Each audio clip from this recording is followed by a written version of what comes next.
Golden Blued back with another video just for you, the college football fan. So if you are a college football fan, go ahead and hit that like and subscribe button. Look, it's a long college football offseason, but I'm here to get you through it. Don't forget to go check out our Patreon page. A lot of time and effort going into that. And I call my Patreons the shot callers because, well, they do call the shots around here. Also, we have a great website designed and created by Joey Foster. We have 8 great writers led by head writer Michael Walker. Y'all gonna have to bear with me a little bit today. It's been a rough few days. The day before yesterday, my son broke his arm at school. He had surgery yesterday.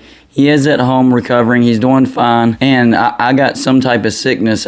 It's not COVID. I tested for that and I'm good, but it's either bronchitis or strep throat. But don't worry, I'll tough it out. We'll be all right. I wanted to do a video anyways today, even though my voice sounds a little bit weird. Not the usual golden blued voice you're used to hearing. But today I wanted to talk about the ACC, specifically what they're pursuing in getting rid of divisions and going after the 3-5-5 conference model. Now, we already know that Jim Phillips has petitioned the NCAA to get rid of divisions for the conferences that have 12 plus members to have a conference championship, and it looks like the NCAA Football Oversight Committee's recommendation to get rid of the rule that requires the 12 plus member conference to have divisions in order to have a conference championship game will be voted on later this month and is expected to pass. So under this, Jim Phillips is looking for the ACC, number one, to have no divisions, technically no pods, but if you really look at it, it is sort of a pod system. And as of right now, no vote has been taken on this 3-5-5 model. Teams would have 3 ACC teams that they would play every year called their permanent opponents, then play the rest of the ACC teams, 5 teams one year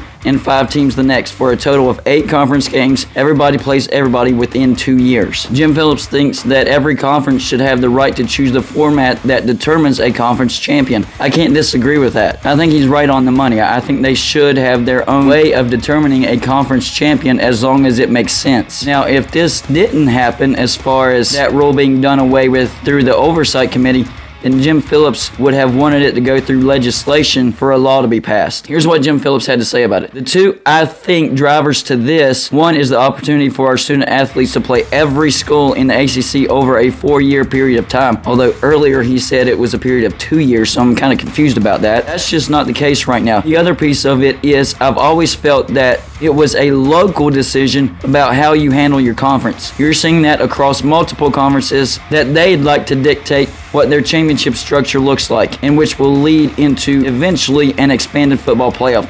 So really the objective he's saying is he wants an expanded college football playoff in the future. That's the reason for all of this. He also said you want your 2 best teams to have a chance to play at the end of the year for a lot of reasons. That's why it's taken us, you might think, a bit longer. But it really hasn't. We're really very much on track, but again want to make sure we've talked to everybody to see, are we missing something? Another person that chimed in on this was former Clemson AD, now Miami Hurricanes AD Dan Radakovich. He said we need to talk a little bit more to our TV partners and see what they think and run it through the car wash one more time. It's not urgent to get it done right now because even if we decide to move this forward for 2023, there's still time to get it done. We want to deliberate about it and make sure we're doing it the right way. So he actually even wants to talk to the TV partners, see what they think about this, and maybe perhaps restructure the TV contract. That's the biggest thing that the ACC really needs to do, because right now their TV contract is trash. Now there is an acknowledgement. That is, there will be trade-offs for football teams. They will have to make trade-offs in regards to permanent opponents that each team will be assigned. So maybe a team has a permanent opponent right now, but if they go to this 3-5-5, they'll have to switch and make trade-offs for different permanent opponents. Some teams don't like that. Now, on top of this, alternate models will be considered. This isn't a done deal or only direction they're considering, and current ACC rivalry games not guaranteed. That was what I was talking about with the acknowledgement. There's going to have to be trade-offs, and current ACC rivalries that are being played every year right now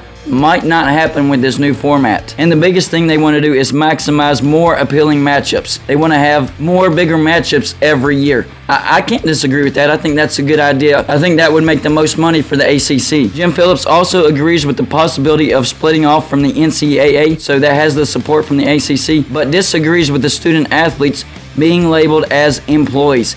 I agree with him on that as well. I think the student athletes should be able to make as much money as possible on their name, image, and likeness, but this pay for play has got to go. So you see the format for the current ACC as far as the 14 teams, Notre Dame not being a permanent resident yet. I did a video the other day on if the ACC went to 16 teams, And no, I didn't put West Virginia in the ACC on that particular video. I said Notre Dame and Navy could be in the ACC for that. But today I also wanted to talk about what would a 15-team conference schedule look like. How would they do that if the ACC just brought in one more team to put the ACC at 15 total members? Of course, this is assuming if they get rid of the rule that requires divisions for a conference with 12 plus members to have a conference championship. I think they could do 3 pods, although it looks like the ACC doesn't like label of pods. Each of those 3 pods would have 5 teams that have 4 out-of-conference games, just like the SEC, 4 games within their pods, or what the ACC likes to call it, permanent opponents, 2 home, 2 away within the pod, and then 2 games from one pod, 1 home, 1 away,